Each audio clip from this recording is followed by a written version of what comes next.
Po ndërkohë, jemi në një konflikt... Me gjithë respektin për zonjën, në?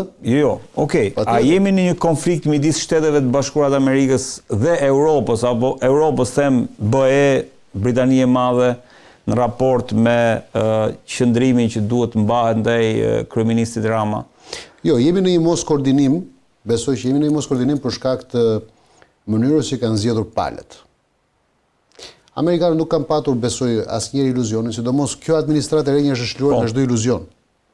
Nuk ka patur ndonjë iluzion administrata e re e presidentit Trump në raport me Ramën.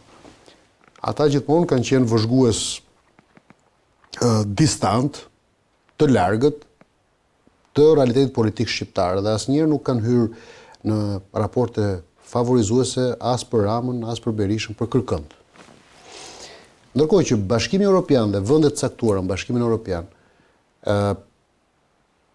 kanë bërë praktikisht punën e zyrës së marketingut për Edi Ramën. Kjo është e vërtet. Tani pse kanë vendosur që të mos e bëjnë më? Sepse ata ndjen të tradhtuar pra. Sepse ata i kanë premtuar zotërisë. Ndjen të tradhtuar për shkak korrupsionit apo për shkak se Rama i tradhtoi dhe u bashkua me Trump? Jo, se nuk e kanë merak se ata duan vetë komunikojnë me Trumpin. Mos i mendoa që burra me karakter dhe gra me karakter të ata në Bashkimin Evropian, unë nuk kam iluzione. Jo, Europa po jep vazhdimisht një lloj qëndrimi. Po jep një lloj qëndrimi, por ama nga ana tjetër, po i mori telefon Donald Trumpi. Mirë, dakor. Ata mundohen madje edhe ta filmojnë që po flas me Donald Trumpin. Nëse unë kam një komplet qasje tjetër.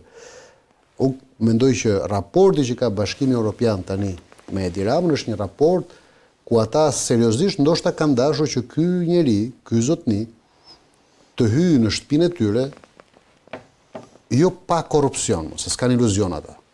Se mos mendon se s'kan ata korrupsion në shtëpinë e tyre. Jo pa korrupsion, se kjo është pastaj ligjërim, kjo është për kjo është për karrige para kryeministrisë pastaj se Hajdut ka me thas kudo. Ata problemin kanë pasur që ky të paktën në kuptimin e profilit të qëndronte një njeri që mbron gjithmonë të drejtën. Pra fabulën, narrativën. Okej. Pra ata u tradhtuan në narrativ. Se ata i kishin dhënë atij PR të plot në mediat ndërkombëtare. Ai ka hyrë në çdo studio televizive, në çdo gazetë të madhe europiane. Kjo është e vërtetë. Si njeri që kishte madje edhe vizion se si duhet ishte Bashkimi Evropian. Pra i kanë dhënë edhe këtë lloj mundësie. I kanë dhënë forume ku ai fliste si lider global i madh që madje kishte edhe një larg pamësi. E qartë. Madje edhe thellë pamësi të natyrës se si duhet ishte Bashkimi Evropian. Tani kur u del xhambaz lokal, kanë të vështirë dhe ndjen tradhtuar, ndjen keq, pra ata janë lënë në balë të narrativ, nuk kanë si ta interpretojnë më para publikut tyre. Dakor. Dhe nëse ndjen që ky është Edi Rama, lideri i madh që ne duam kaq shumë, është më i miri i Ballkanit, po ky nuk e lejon që zvës kryeministja e korruptuar të shkojë para drejtësisë. Nëse ndihen të tilla janë siç edhe ti thua, të zgënjur, të tradhtuar etj, do mbeten vetëm tek bllokimi i integrimit apo do ushtrojnë influencën e tyre në SPAK për të shkuar fjala vjen se pezullimi është ende në fuqi i kryeministrit, a? Sipas gjykatës kushtetuese. SPAK-u është Chelsea. Edhe ambasada, se nuk është se ambasada amerikane ka qenë në heshtur. Unë do të ta kundërshtoj. Unë mendoj që ambasada amerikane edhe para 2-3 ditëve e ka bërë të qartë që drejtësia dhe mosprekja e drejtësisë dhe SPAK. Kjo është e vërtetë, po në terma shumë të përgjithshëm ka qenë. Ka rëndësi, nuk ka rëndësi. Po.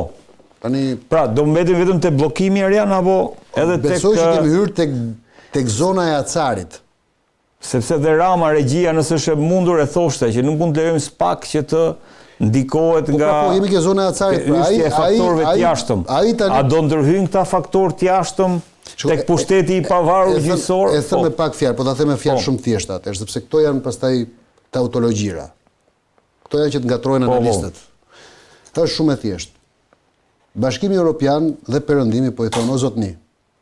Ne duam që ti të jesh një nga ne.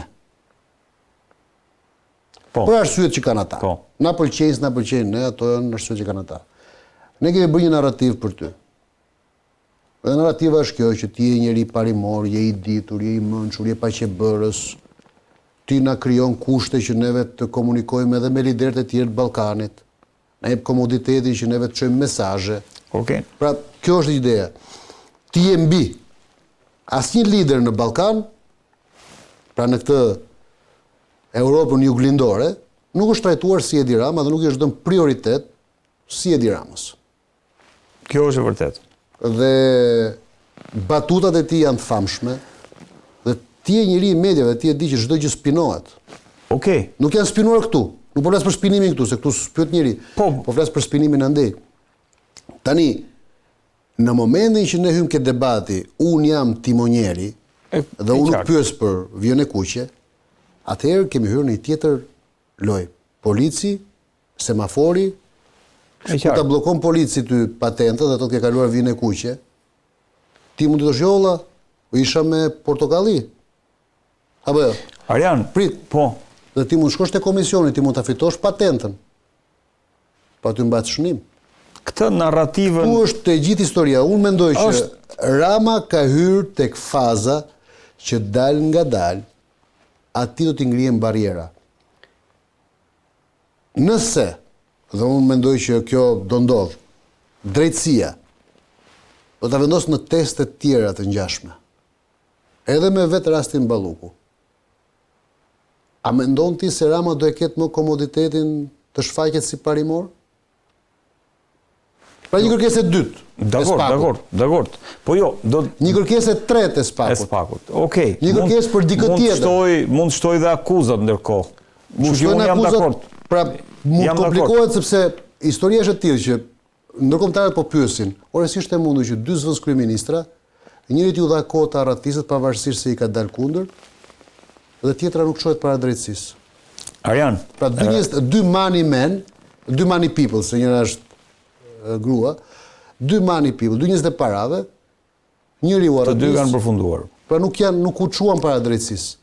Se ata nuk e han këtë punën e syrit që të lë të flasësh kundër atij që ka qenë shefi.